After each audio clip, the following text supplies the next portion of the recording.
ठीक है, on the count of 3। Good morning students. तो एक बार फिर से आप लोगों का स्वागत है बाउल ऑफ नॉलेज चैनल में। हम इसमें रोज नया नया कंटेंट लाते हैं and today we are going to do business studies and the chapter which we are going to do is chapter number 3 in sequence wise of class 12 which is business environment.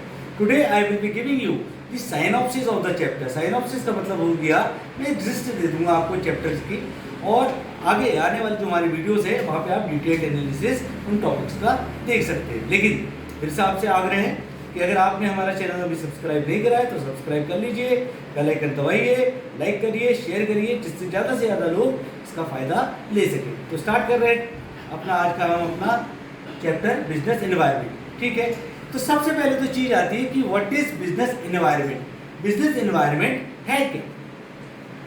Business environment, ठीक है, the sum total of all external and internal forces which influences the business is called business environment. मतलब सारी की सारी जो external forces है, वो जो इंटरनल फोर्सेस है, जिसके वजह से बिजनेस में असर पड़ता है, उसको हम बिजनेस एनवायरनमेंट कहते हैं।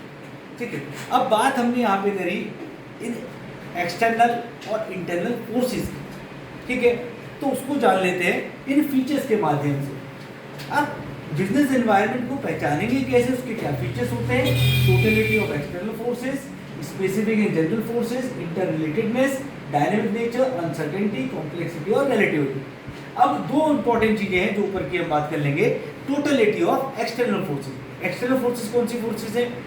जो बिजनेस को कंपोज करती हैं, बिजनेस एनवायरनमेंट को कंपोज करती हैं, और जिसके वजह से बिजनेस इन्फ्लुएंस होता है। इसके अंदर पॉलिटिकल, सोशल, लीगल, टेक्नोलॉजिकल और इकोनॉमिक फोर्सेस आती हैं। ठीक है, अब उसको बाइफरकेट कर सकते हैं टू पार्ट में, specific and general forces. Specific forces mainly internal forces होती हैं जो बिजनेस को इंटरनली क्या करती है, इन्फ्लुएंस करती है, जिसमें कस्टमर्स आ गए, सप्लायर्स आ गए, कॉम्पिटिटर्स आ गए, ये सब इंटरनल फोर्सेस हैं जो बिजनेस को इंटरनली क्या करते हैं, इन्फ्लुएंस करते हैं। एक्सटर्नल फोर्सेज या जनरल फोर्सेज जो है हमारी, वो क्या है, वही बताइए दो।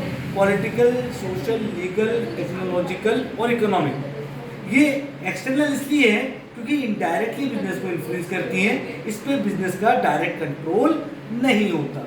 ठीक है, अब इसके बाद अगर हम बात करते हैं कि बिजनेस एनवायरनमेंट को जानने की क्या आवश्यकता है, what is the importance of knowing the business environment. क्या फायदा है किसी चीज को करने का? जैसे अगर आप बिजनेस स्टडीज पढ़ रहे हो तो उसका फायदा क्या है कि आगे अगर आप कोई बिजनेस करते हो या किसी भी फॉर्म में जाते हो तो आपको उसका आइडिया होना चाहिए। वैसे ही बिजनेस एनवायरनमेंट का क्या फायदा है? ठीक है, enables the firm to identify opportunity in getting the first mover advantage.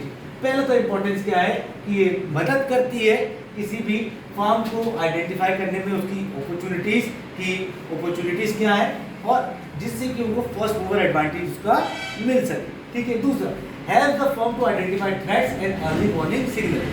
Firm को मदद करती है कि क्या है कि जो जोखिम है उसको वो पहचान सके, और क्या है, अर्ली वार्निंग सिग्नल उसे मिल सके। Help in tapping useful resources. इसकी वजह से क्या है, फर्म को ये भी मदद मिलती है कि जो यूजफुल रिसोर्सेज हैं उसको क्या कर सकते हैं, यूज कर सकते हैं, टैप कर सकते हैं कि आने वाले समय में हो सकता है उस चीज़ की कमी हो जाए।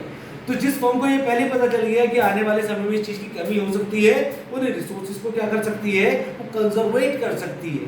ठीक है, help in coping with rapid changes. जो चेंजेस है, जो परिवर्तन आ रहा है, उसमें क्या करते हैं, मदद करती है उनको एक तरीके से हेल्प करने के लिए हम उन चेंजेस में एडजस्ट हो सके। उसके बाद help in assisting in planning and policy formulation. Policy बनाने में भी मदद करती है, क्योंकि अगर बिजनेस एनवायरनमेंट की नॉलेज अच्छी है तो हम पॉलिसी भी अपनी क्या कर सकते हैं, फ्रेम कर सकते हैं, बना सकते हैं। Help in improving performance. हमारी जो अपनी परफॉर्मेंस है उसे इम्प्रूव करने में भी क्या करती है, मदद करती है। अगर हमें पहले से किसी चीज़ की जानकारी है तो हम क्या है, अपना पहले से क्या ले सकते हैं, स्टैंड ले सकते हैं, उस चीज़ को कर सकते हैं। और लास्ट एंड मोस्ट इम्पॉर्टेंट, इससे आपका क्वेश्चंस आते ही आते हैं। और यहाँ से कैसे क्वेश्चंस आते हैं, केस प्लेटफॉर्म। जैसे अभी मैंने आपको सिर्फ ये पॉइंट्स बता दिए, इसको हम डिटेल में आपको बताते हुए चलेंगे आने वाले अपने वीडियोस में। ठीक है, और अगर आप चाहते हो कि आप बहुत अच्छा सीख सको तो आप हमारी ऑफलाइन क्लासेस भी ज्वाइन कर सकते हो SMCI में। ठीक है, जो कि हल्द्वानी कटघरिया में, ठीक है। अब आ गए हम बिजनेस एनवायरनमेंट के डायमेंशंस पे। डायमेंशंस क्या हुआ? वो फैक्टर जिससे बिजनेस एनवायरनमेंट कंपोज है। उसके अंदर पॉलिटिकल एनवायरनमेंट आपका, इकोनॉमिक एनवायरनमेंट आता है, सोशल आता है, टेक्नोलॉजिकल आता है, पॉलिटिकल, लीगल। हल्का सा बता देता हूँ इकोनॉमिक के अंदर क्या आता है। इकोनॉमिक एनवायरनमेंट के अंदर आपका interest rate, inflation, deflation, production, consumption, ये सारे के सारी जो चीज़ें हैं वो इकोनॉमिक। केस रेट आए, केस रेट में अगर ये टर्म्स आ रहे हैं, इन्फ्लेशन की बात हो रखी है, वहाँ पे आपसे डिफ्लेशन की बात हो रखी है, वहाँ पे प्रोडक्शन की बात हो रखी है, कंजम्पशन की बात हो रखी है, डिस्ट्रीब्यूशन की बात हो रखी है, तो सीधा आपको आइडिया आ गया कौन सी इन्वायरमेंट की बात कर रहे हैं, economic environment. Answer is economic environment. उसके बारे में बता रहा हूँ। उसका सोशल इन्वायरमेंट, इंसान क्या है? Is a social animal.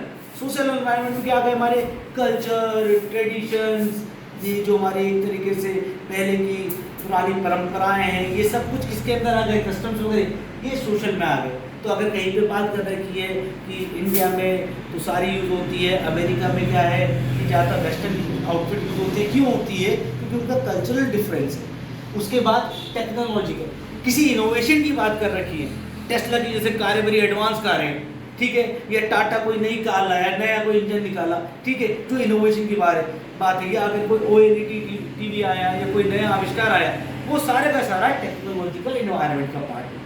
उसके बाद आता है पॉलिटिकल इन्वायरमेंट। पॉलिटिकल इन्वायरमेंट में कौन आती है? जो हमारी गवर्नमेंट है, उनकी आइडियोलॉजी है, इनकी फिलॉसफी है, ये सारी की सारी चीज़ें किसके अंदर आती हैं? ये पॉलिटिकल के अंदर आती है। लीगल, लीगल के अंदर सारे एक्ट्स, अकाउंट्स में पढ़ते हो आप, पार्टनरशिप एक्ट, कंपनीज एक्ट, ये जितने भी एक्ट हैं, अगर एक्ट का नाम आया वहाँ पे कि this act, factory act, companies act, partnership act, ये जितने भी एक्ट हैं ये लीगल, कानून से संबंधित हैं।